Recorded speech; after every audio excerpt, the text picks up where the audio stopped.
The deceased in ancient Egypt goes through a long journey until he reaches the end of it and his fate is sealed. He enters the netherworld prepared to face the most difficult steps of all. At first, he passes by the judgment phase to know if he was innocent or guilty in his life. But that's not the end of it for the deceased.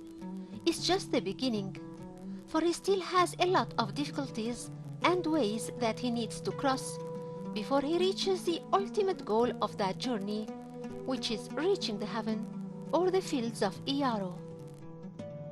He has to pass through many gates, which does not only exist between the earth world and the netherworld, but some of them exist between the places of the netherworld itself and the roads that connects the areas of that world and the caves which represent hell and cuts the road in front of the deceased.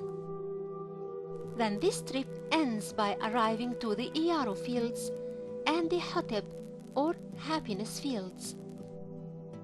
These events add to the journey an exciting dramatic touch which make the reader as well as the deceased, in the eyes of the ancient Egyptian, very eager to know the fate of the deceased and how he'll overcome all these difficulties and whether he'll succeed in arriving to safety or he'll fall in any of the tricks that hinder his way.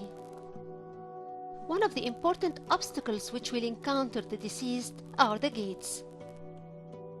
The deceased needs to pass through hundreds of gates, and he must know the names of these gates and their guards. After all, it shouldn't be that easy to reach the final goal, which is immortality in heaven.